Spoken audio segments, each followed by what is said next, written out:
우리 함께 은혜로다 주와 함께 찬양 드리면서 하나님 앞에 나아갑니다.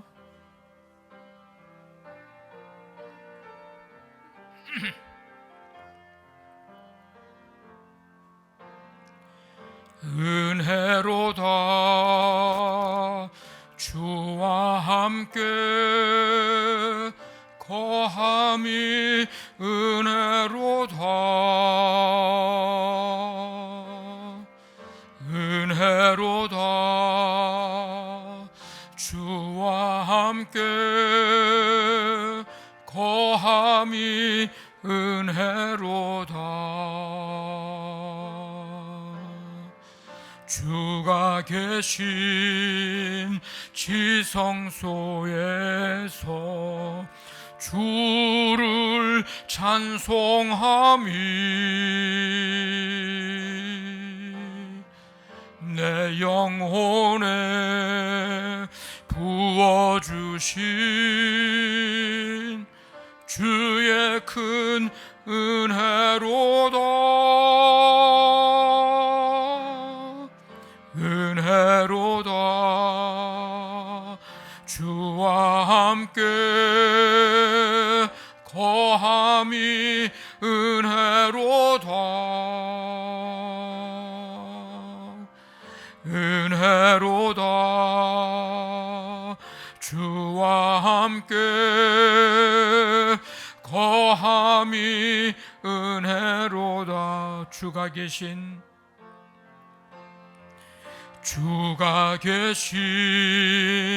지성소에서 주를 찬송함이 내 영혼에 부어주신 주의 큰 은혜로다 은혜로다 주와 함께 거함이 은혜로다 은혜로다 주와 함께 거함이 은혜로다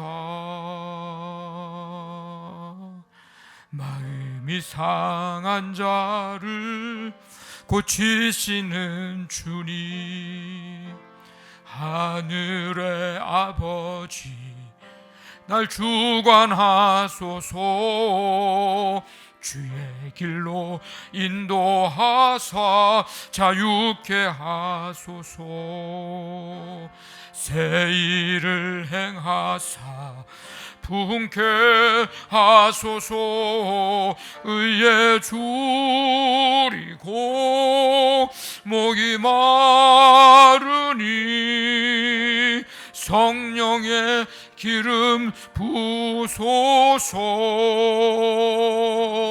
의에 줄이고 목이 마르니 내 잔을 채워 주소서 성령으로 채우사 주보게 하소서 주의 임재 속에 은혜 알게 하소서 주 뜻대로 살아가리 세상 끝날까지 나를 빚으시고 새날 열어주소서 의에 줄이고 목이 마르니 성령의 기름 부소서 의에 줄이고 목이 마르니 내 잔을 채워 주소서 하나님 아버지 주님의 은혜 속에 삶을 살게 하시고 오늘 이 거룩하고 복된 날을 허락해 주시며 주님 앞에 나와 찬양과 경배드리게 해주심을 감사드립니다. 예배함이 기쁨이요 은혜이요 축복임을 믿습니다. 오늘 이 시간 온 마음을 다해서 주님을 찬양하며 경배하는 한 사람 한 사람, 주께서 이곳에 임하시고 만나주시고 또 주의 음성 듣는 시간 될 수 있도록 한없는 은혜로 충만하게 하여 주시옵소서. 예수님의 이름으로 기도하옵나이다. 아멘. 279장 찬송가 279장 찬송드립니다.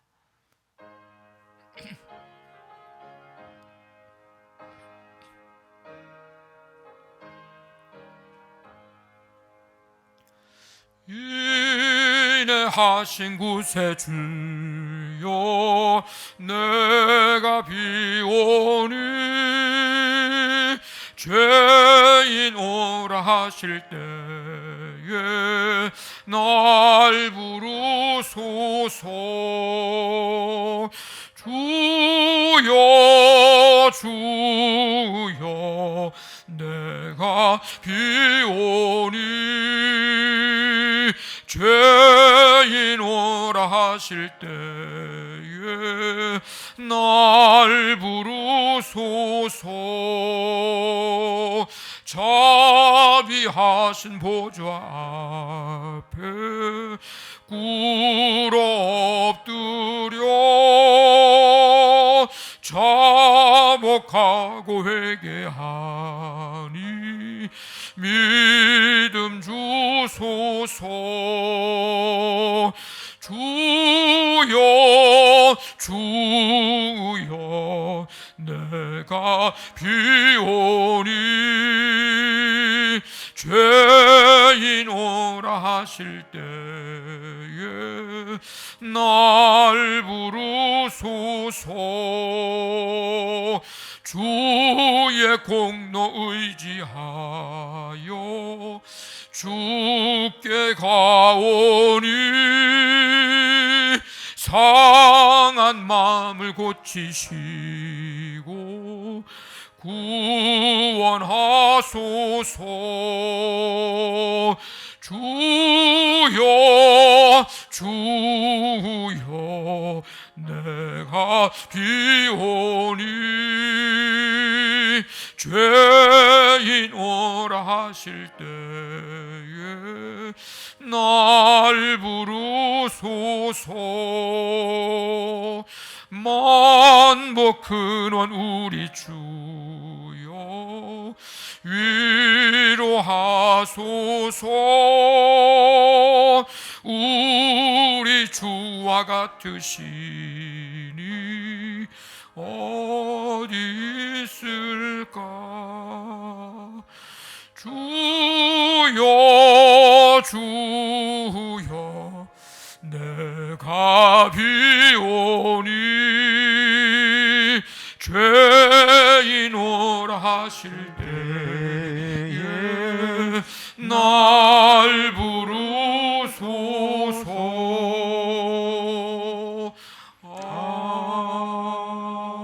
아멘.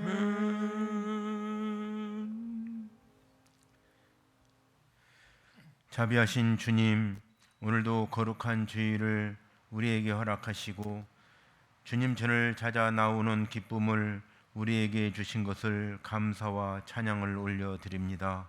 아멘. 세상에는 여러 가지 기쁨이 있지만은 성도에게 가장 큰 기쁨은 우리 주님을 뵙는 기쁨인 것을 믿습니다. 아멘. 저희들 가운데 연약함이 있고 부족함이 많지만 이 시간 온전히 십자가의 보혈로 우리의 허물을 덮어주시고 주님 앞에 엎드린 우리 한 사람 한 사람을 만져주시기를 기도합니다. 아멘. 존귀하신 주님, 우리가 죄 없다 하지 않고 겸손한 마음으로 우리의 죄를 고백합니다. 우리 육신의 평안과 욕심을 채우려고 세상 사람과 구별됨 없이 살았습니다. 우리의 능력으로 해결하려고 고민하고 애쓰면서 범민하며 살아왔습니다. 주님, 저희들이 허단한 삶을 살지 않고 주님의 자녀답게 살아가도록 인도하여 주시길 간절히 빌고 기도합니다. 우리 교회를 구원의 방주로 세워주신 하나님, 저희들의 구원자이시오 소망 되신 주님을 의지하여 사랑과 감사와 자유함이 가득한 양남교회 공동체가 되게 하여 주시옵소서. 아멘. 지역사회 영혼들을 구원하기에 부족함이 없는 교회가 되게 하여 주시옵소서. 강하고 의로운 주님의 발로 붙어서 그리스도의 장성한 분량까지 장성하도록 성장하도록 인도하여 주시옵소서. 아멘. 목사님과 장로님들을 비롯한 모든 임원들이 협력하여 선을 이루는 교회가 되게 하여 주시옵소서. 아멘. 어린이를 사랑하시는 주님, 교회 학교 출석하는 청소년의 숫자가 급격히 감소하는 이 현실을 긍휼히 여겨 주시옵소서.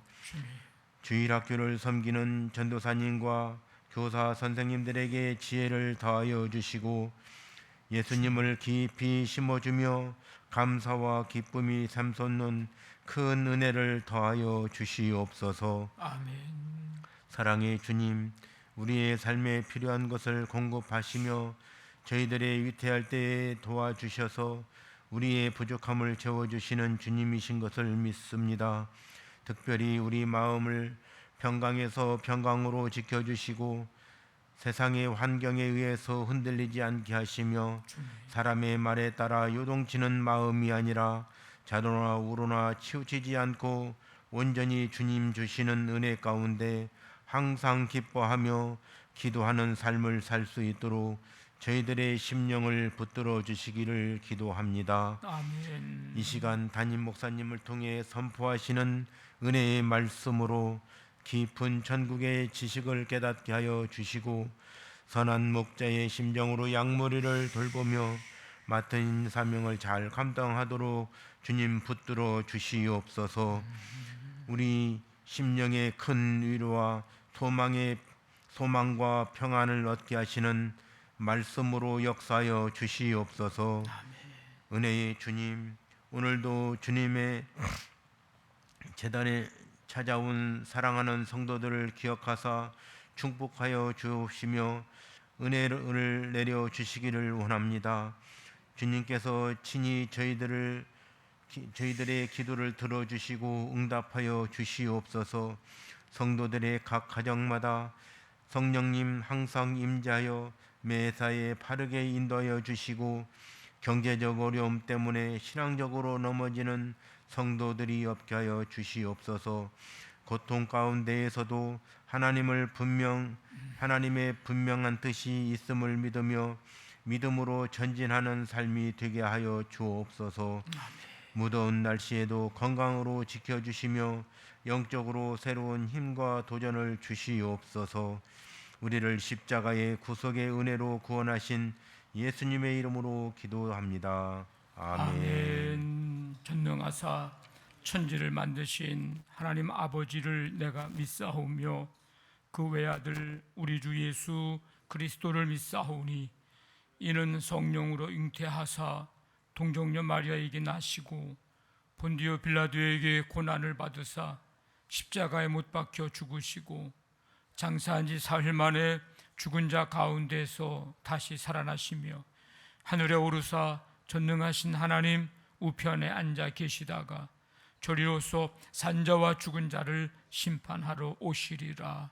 성령을 믿사오며 거룩한 공회와 성도가 서로 교통하는 것과 죄를 사하여 주시는 것과 몸이 다시 사는 것과 영원히 사는 것을 믿사옵나이다. 아멘.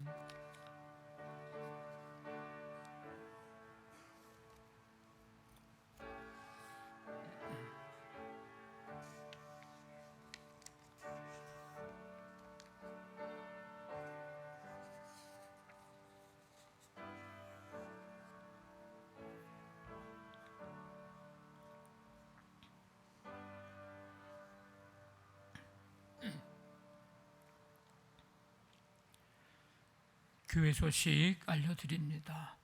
한 주간 동안도 하나님의 지켜주심의 은혜가 함께 하시기를 바랍니다. 다음 주일 오후 예배는 사남선교회 주관으로 드립니다. 2학기 장학금을 이번 주에 수여합니다. 우리 장학생들을 위해서 기도해 주시기를 바랍니다. 부모와 자녀가 함께하는 우리 금요 다락방 기도회, 이번 주 금요일 8시 반에 우리가 함께 모입니다. 우리 부모와 자녀들이 이제 개학을 하면서 우리 자녀들을 축복하면서 또 나아가고자 합니다. 자녀들이 혹시 사정이 생겨서 못 오면은 부모님들이라도 함께 참여하시기를 바라고요. 특송은 4교구가 되겠습니다.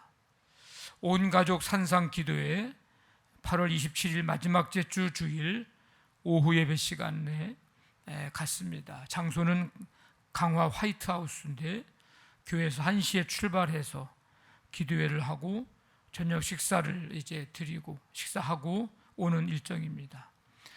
식사 인원 관계 때문에 가실 분들은 로비에 신청란이 있습니다. 거기에 이름을 좀 써주셔서 인원 파악을 할 수 있도록 해주시기를 부탁을 드립니다. 오카리나 동아리 카리스 회원 모집 다음 주 주일까지 관심 있는 분들은 문의해 주시기를 바라고요. 영등포지방 성경 골든벨 이번 주 다음 주 토요일에 이제 이번 주 토요일에 물레동 교회에서 있습니다. 우리 유초등부하고 중고등부 학생들이 참여를 하는데 위에서 기도해 주시길 바랍니다. 오늘 강당 국고지는 이희영 집사님, 박희영 성도님께서 봉헌해 주셨습니다. 감사를 드리고 이번 주 담임 목사가 들려주는 핵심 구절은 로마서 12장 16절 말씀입니다. 한 주간 동안 이 말씀 매일 들으시면서 또 마음에 새기고 또 말씀 붙들고 살아가시기를 바랍니다. 370장 찬송 드리면서 준비하신 예물 하나님 앞에 드리겠습니다.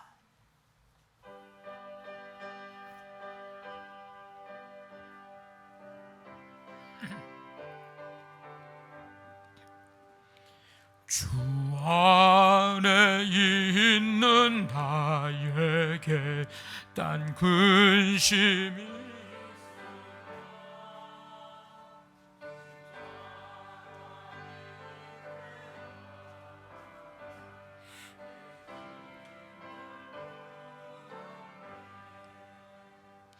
주님을 찬송하면서 할렐루야 할렐루야 내 앞길 멀고 험해도 나 주님만 따라가리 그 두려움이 변하여 내 기도 되었고 전날의 한숨 변하여 내 노래 되었네 주님을 찬송하면서 할렐루야 할렐루야 내 앞길 멀고 험해도 나 주님만 따라가리 내 주는 자비하셔서 늘 함께 계시고 내 궁핍함을 아시고 늘 채워주시네 주님을 찬송하면서 할렐루야 할렐루야 내 앞길 멀고 험해도 나 주님만 따라가리 내 내 주와 맺은 언약은 영불변하시니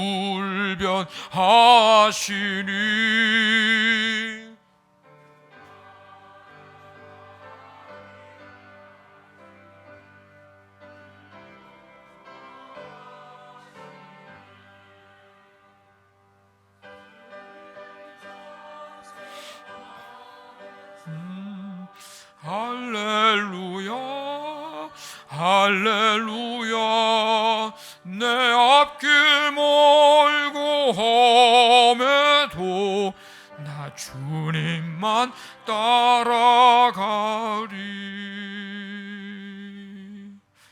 하나님 아버지 감사드립니다. 우리의 삶을 언제나 은혜로 인도해 주시고 오늘도 주님의 그 부르심에 응답하여 주 앞에 나와 온 마음을 다하여 예배할 수 있도록 인도해 주심을 감사드립니다. 주 앞에 나와 예배하며 하나님의 크고 놀라운 은혜와 사랑을 기억하고 감사하면서 예물 준비해서 이 시간 드립니다. 성도들의 믿음과 사랑과 그 정성과 주님을 향한 그 열망을 주님께서 기뻐 받으시며 이 예물 속에 담겨있는 간절한 성도들의 소원도 주님 받으시고 들으시며 삶 속에서 아름답게 열매 맺는 역사가 나타나도록 함께하여 주시옵소서. 이 한 주간 동안 주님 가정, 사업장, 직장, 자녀들을 주님의 품 안에 품어주시고 안으시며 능력과 권능의 손으로 늘 붙잡아 주시고 어떤 상황, 어떤 환경 속에서도 믿음으로 이기며 나아가는 삶이 되도록 하나님 붙들어 주시기를 간절히 원합니다.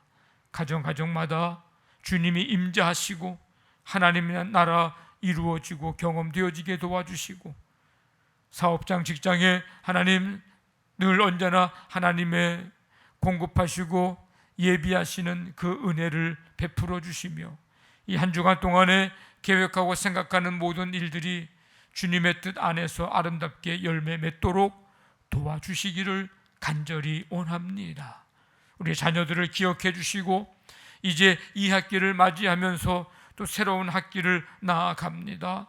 하나님 아버지, 우리 자녀들이 처한 모든 상황과 환경 속에서 언제나 주님 기억하고 주님 바라보면서 주님 의지하고 나아가는 자녀들 되기를 원합니다. 가장 선하고 복된 길로 인도해 주시고 주님 주시는 꿈과 비전을 품고 나아갈 때 하나님 저들을 하나님 아름답게 존귀히 아버지 쓰임받고 사용되어지는 삶이 되도록 하나님께서 함께해 주시옵소서.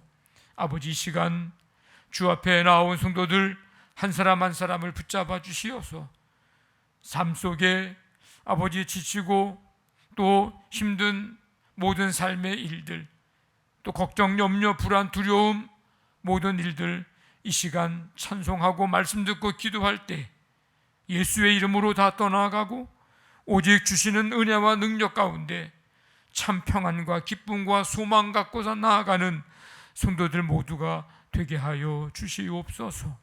오늘 교회학교 유치부, 유초등부, 중고등부, 청년부 예배 가운데 임하시고 말씀이 성령이 주님의 임재의 은혜가 각각의 심령 가운데 임하기를 간절히 원합니다. 영적으로나 육적으로나 연약한 성도들 또 많은 이제 일로 인하여서 고통당하는 이 땅의 백성들, 세계의 열방의 백성들을 긍휼히 여겨주시고 우리 인간의 존재를 바로 보며 하나님을 온전히 신뢰할 수 있는 백성들 되게 도와주시고 하나님 나라 온 세계 열방에 이루어지는 역사가 나타나게 하여 주시옵소서. 이 모든 예물들을 기뻐 받으신 줄 믿사오며 감사하며 예수님의 이름으로 기도하옵나이다. 아멘.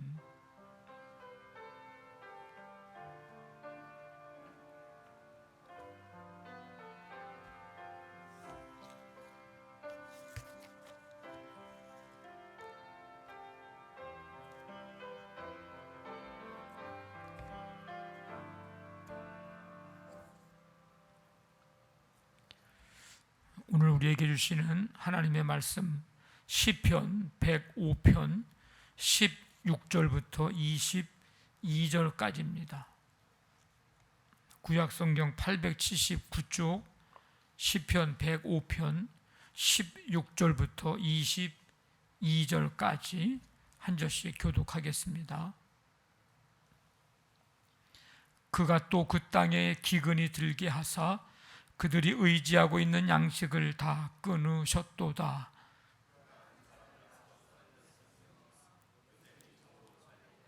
그의 발은 착고를 차고 그의 몸은 쇠사슬에 매였으니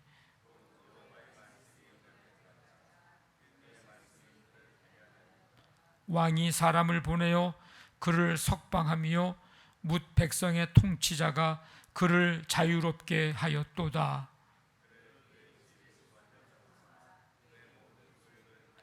같이 읽습니다. 그의 뜻대로 모든 신하를 다스리며 그의 지혜로 장로들을 교훈하게 하였도다. 아멘. 오늘 말씀 찬양은 10번 요한 1서 5장 4절입니다.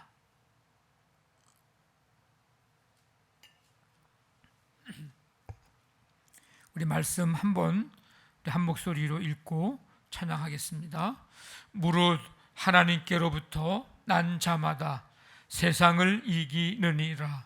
세상을 이기는 승리는 이것이니 우리의 믿음이니라. 아멘.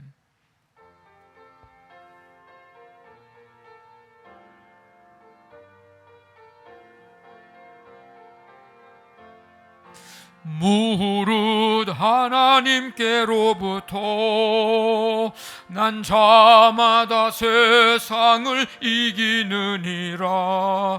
세상을 이기는 승리는 이것이니 우리의 믿음이니라. 무릇 하나님께로부터 난 자마다 세상을 이기느니라.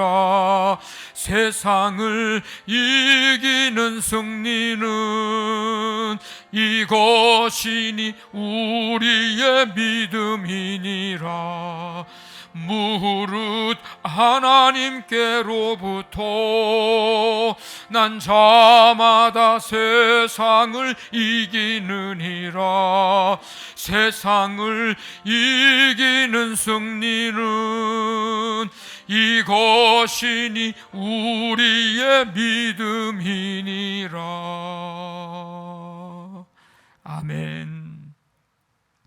하나님 아버지, 오늘도 우리를 부르시고 또 이 시간 말씀 앞에 설 수 있도록 인도해 주심을 감사드립니다. 주의 말씀 귀 기울여 듣고 오늘 내게 들려주시는 주의 음성 듣고 이 말씀 붙들고 삶 속에 능력 가운데 살아갈 수 있도록 성령님 도와주시옵소서. 예수님의 이름으로 기도하옵나이다. 아멘. 8월의 첫 주간을 보내고 오늘 이렇게 기쁨으로 또 함께 만나서 예배드리는 여러분 한 사람 한 사람 하나님의 크신 은혜와 사랑이 함께 하시기를 바랍니다. 우리 옆에 있는 분들하고 인사를 좀 나눕니다. 우리는 하나님의 은혜로 삽니다. 네. 아멘. 시편 105편은 이스라엘의 초기 역사를 회고함으로 그 역사 속에서 섭리하시며 언약에 신실하셨던 그 하나님의 놀라운 은혜에 대해서 감사와 찬송을 드리는 시입니다. 45절까지 긴 말씀인데 1절부터 7절까지 보면 이스라엘 역사 가운데 여호와의 그 행하심에 대한 감사와 찬양을 돌려라, 백성들에게 촉구하는 모습이 나오고 8절부터 45절까지는 감사 찬양을 돌려야 하는 이유를 이야기하는데 출애굽 이전부터 출애굽 가나안 정착할 때까지의 긴 역사를 이제 회고하면서 그 이유를 설명하고 있는 내용입니다. 그래서 이 105편의 시작을 어떻게 합니까? 여호와께 감사하라, 여호와께 노래하라, 여호와를 찬양하라 하면서 권면하고 명령으로 시작을 합니다. 하나님께서 베푸신 그 놀라운 은혜를 적극적으로 표현하라고 하는 뜻입니다. 어떻게 하라고요? 감사로, 노래로, 찬양으로 표현을 하라. 여러분들이 살아가면서 삶 속에서 하나님께서 베푸신 놀라운 은혜를 깨닫게 되고 발견하게 된다면 여러분 그때 적극적으로 표현하시기를 바랍니다. 어떻게 해요? 감사로, 노래로, 찬양으로. 오늘 우리가 말씀을 중간 부분을 이렇게 읽었는데 이 말씀의 내용이 누구에 대해서 이야기하고 있는지 언급도 됐지만 내용적으로 봐도 금방 우리가 눈치를 챌 수 있습니다. 바로 구약 창세기에 나오는 요셉의 이야기입니다. 이 요셉에 대한 이야기는 창세기 37장부터 50장까지 이제 기록이 되어 있는데 요셉이 꿈을 꾸는 이야기에서부터 죽음을 맞이하는 이야기까지 많은 분량을 차지하고 있습니다. 요셉의 생애를 간략히 말씀드리면 17살 때에 두 가지 꿈을 꾸게 되는데 요셉 앞에 형들이 엎드려 절하고 요셉이 형들을 다스리는 내용입니다. 이 얘기를 들은 형들이 기분이 좋을까요? 나쁠까요? 장자가 그러면 뭐 좀 이해가 되거든요. 장자가 그렇다면. 근데 지금 이 요셉은 꼴찌에서도 두 번째 아닙니까? 근데 형들이 그를 탁하 절하고 형들이 그가 형들을 다스린다. 이 꿈 이야기를 들은 형들이 요셉을 미워하게 됩니다.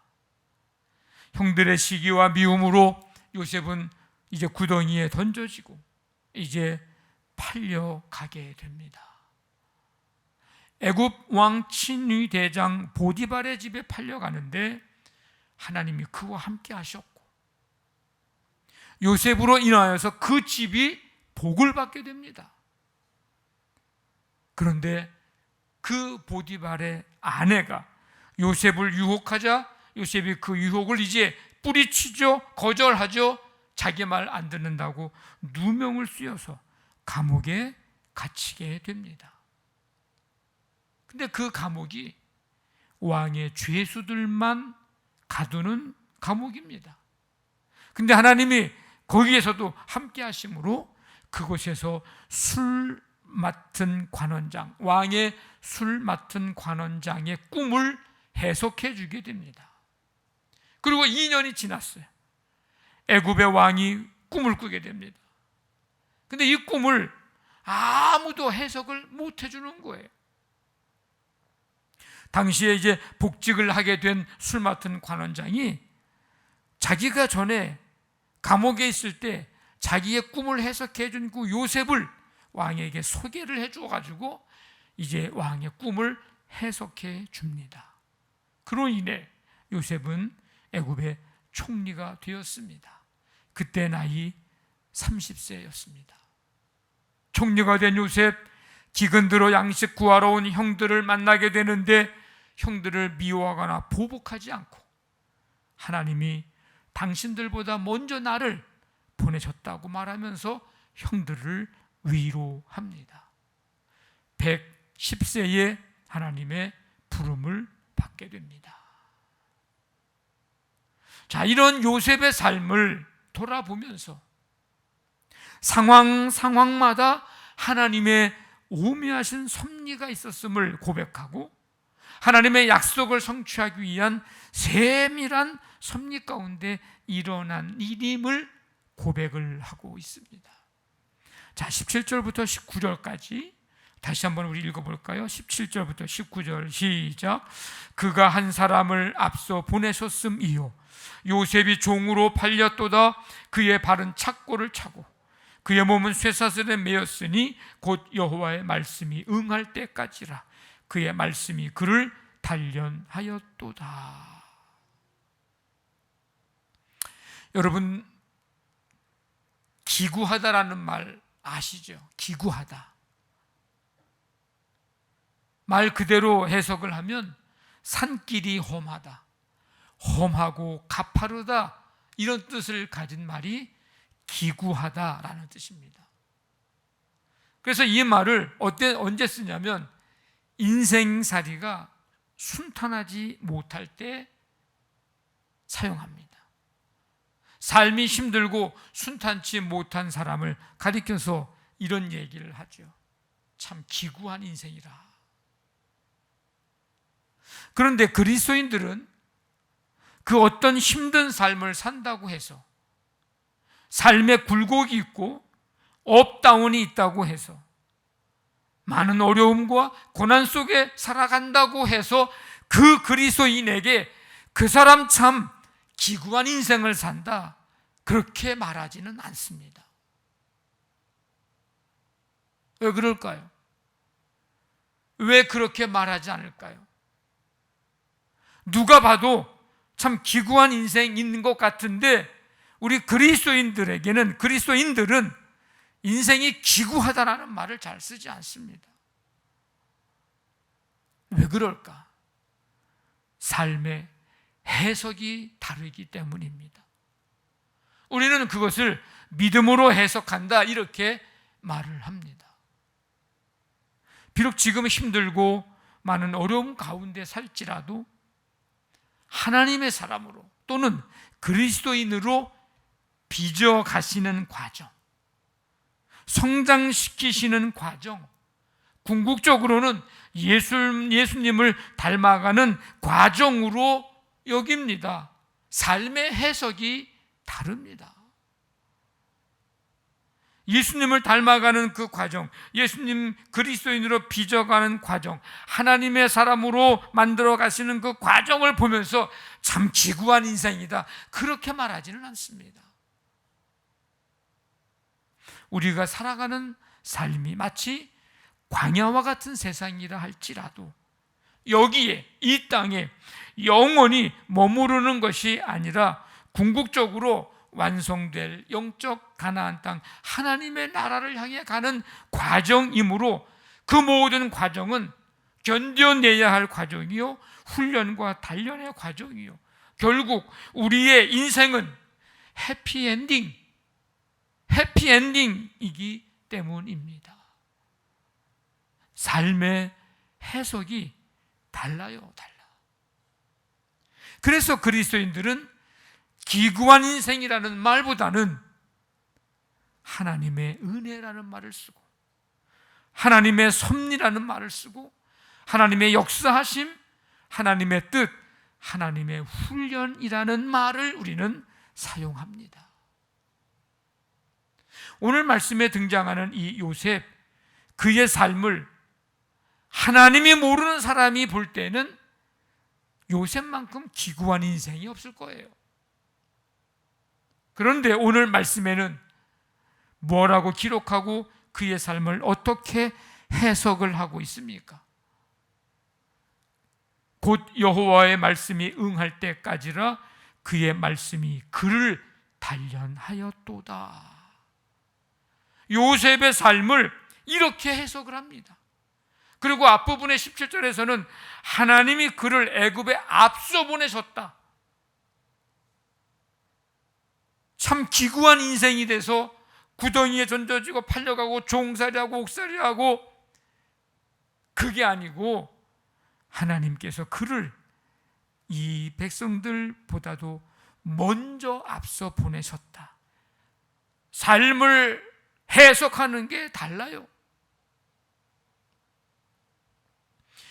19절에 단련이라는 말이 나오는데 단련하였도다.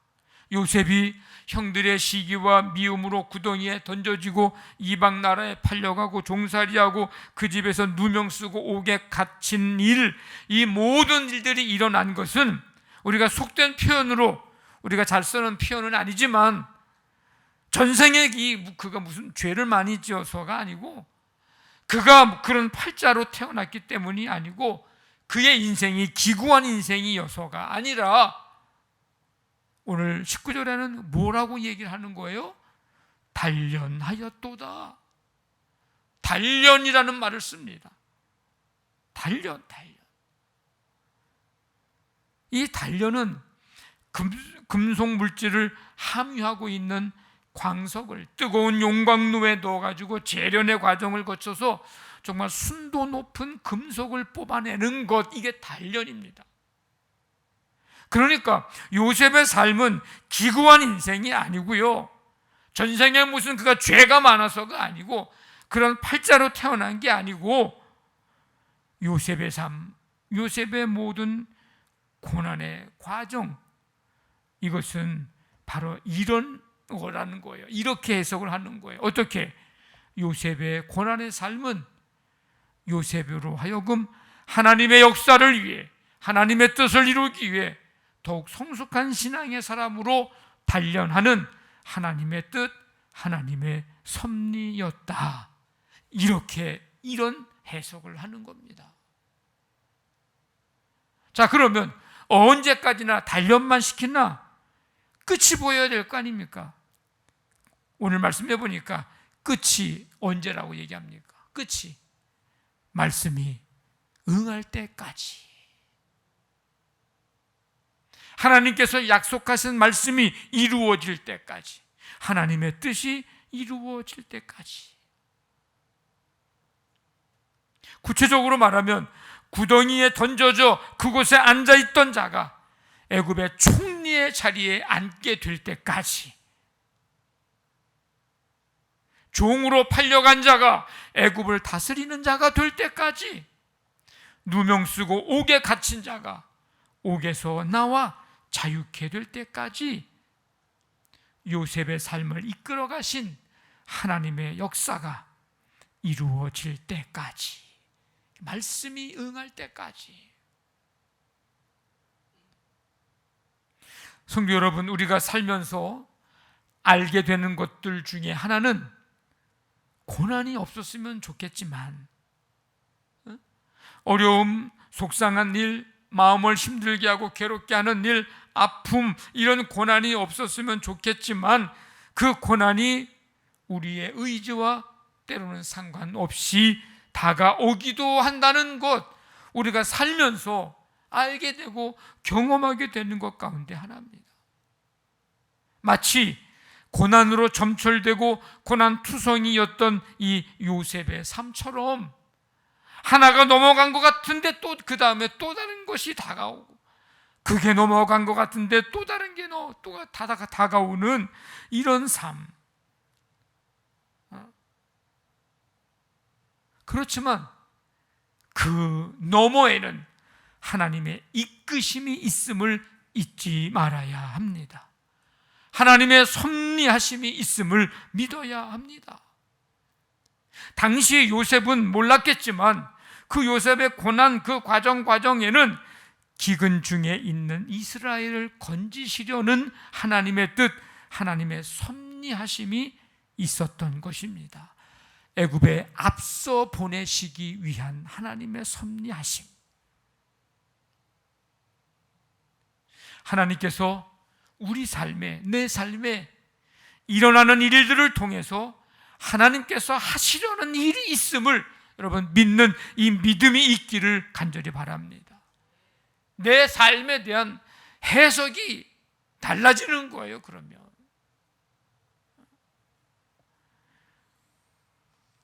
나의 삶을 어떻게 해석할 것인가?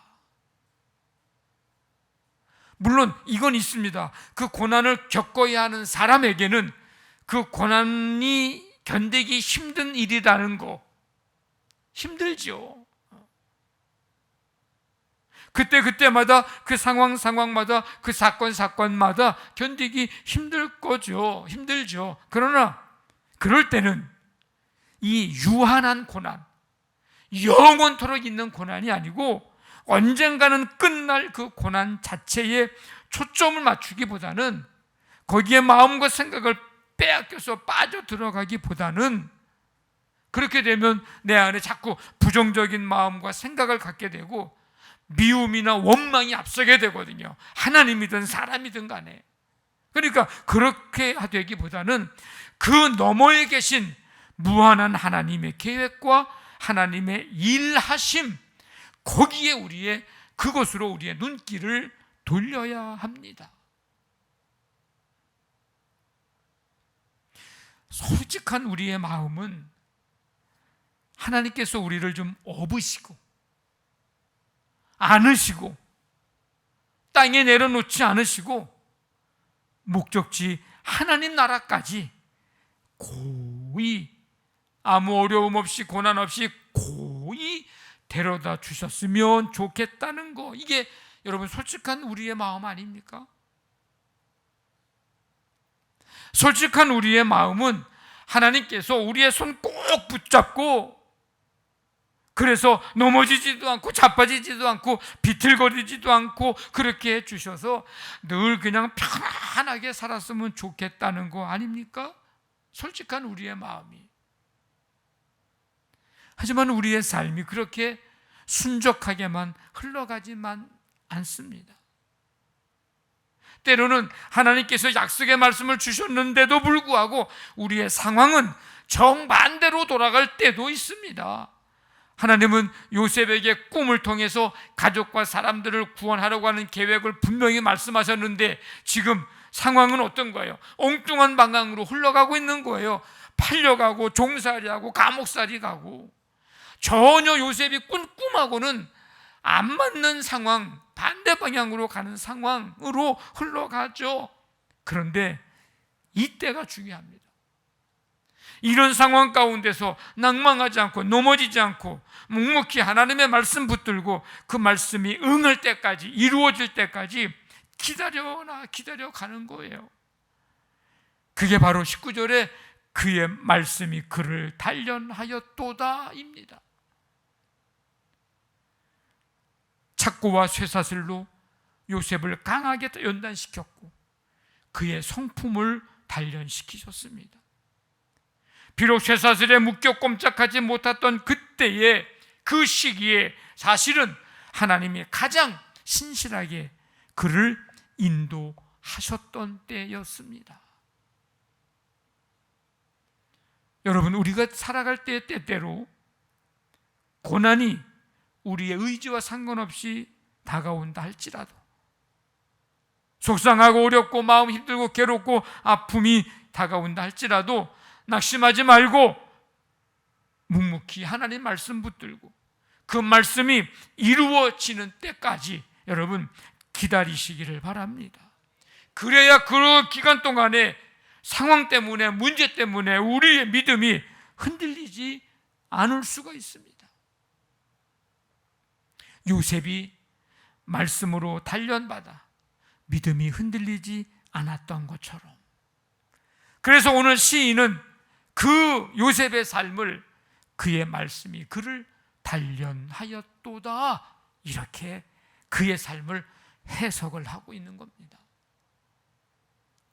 자, 요셉이 말씀으로 단련받은 기간이 13년입니다.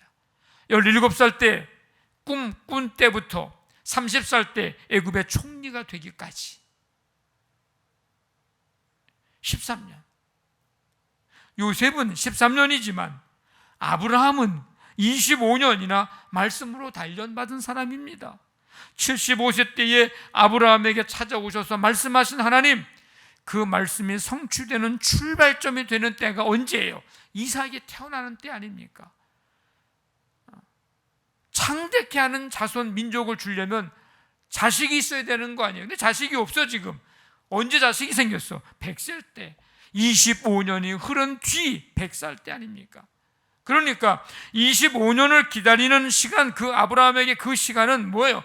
하나님의 말씀으로 하나님의 말씀이 성취되기까지 단련받는 기간이었습니다. 다윗도 아브라함과 비슷합니다.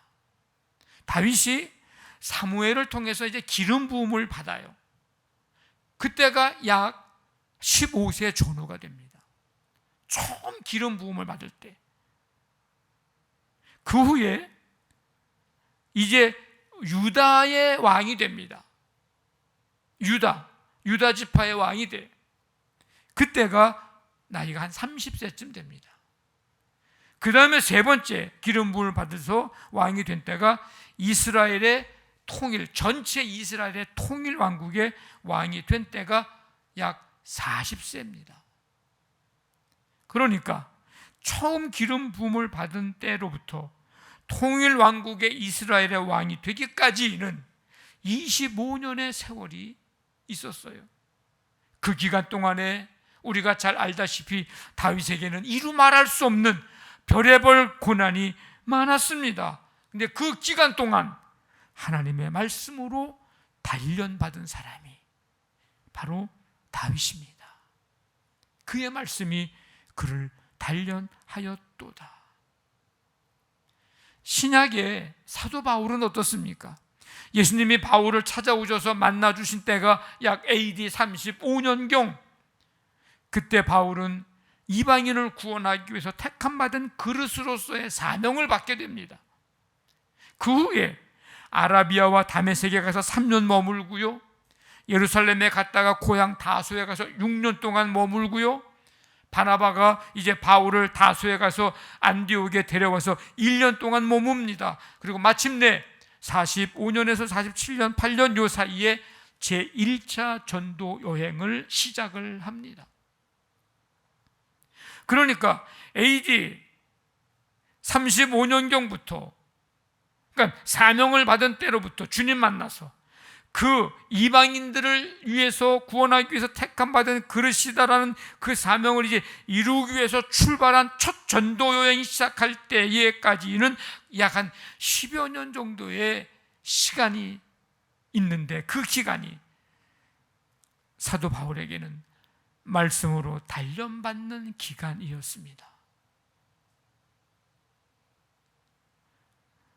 저의 삶을 돌아봐도 생사의 갈림길에 있었던 그 돌 때부터 첫 목회를 나갔던 1995년까지 약 30여 년의 그 수많은 시간과 그 사이에 있었던 다양한 일들, 그 경험들은 하나님의 역사를 이루어가며 쓰임받을 수 있도록 단련하신 기간이었음을 고백하지 않을 수 없습니다.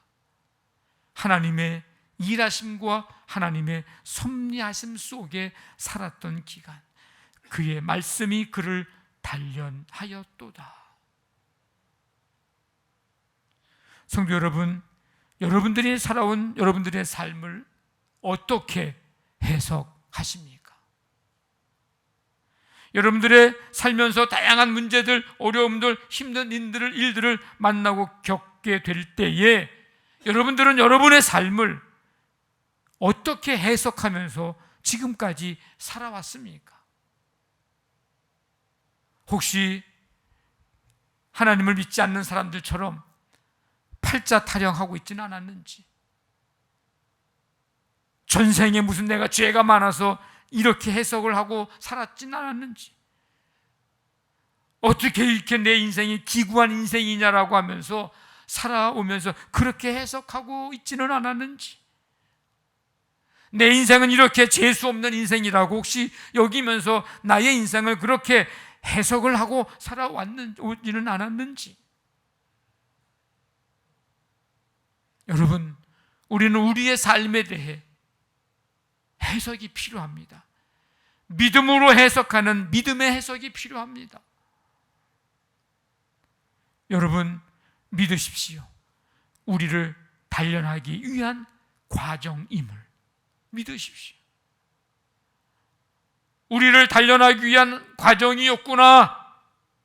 지나온 우리의 삶을 돌아보면서 여러분, 믿음의 해석을 하십시오. 또 앞으로의 삶에도 믿음으로 해석하며 사십시오.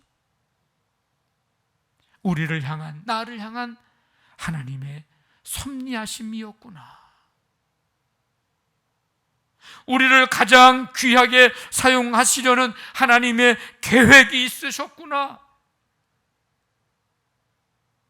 오늘 이때에, 이 어려운 이때에 우리를 사용하시려고, 우리를 쓰시려고, 나를 쓰시려고 이 교회에 지금까지 또 믿음으로 나를 인도하시고 함께 하셨구나.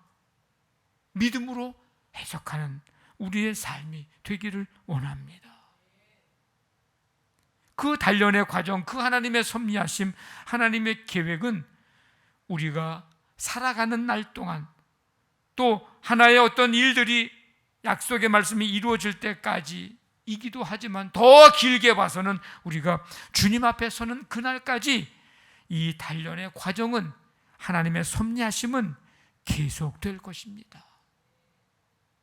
이제부터 여러분들에게, 여러분들의 삶 속에서 일어나는 모든 일들에 대한 해석이 달라지게 되기를 주님의 이름으로 간절히 축원합니다. 아멘. 우리 다 일어나셔서 하나님은 너를 지키시는 자, 우리 찬양 드리고 기도하겠습니다.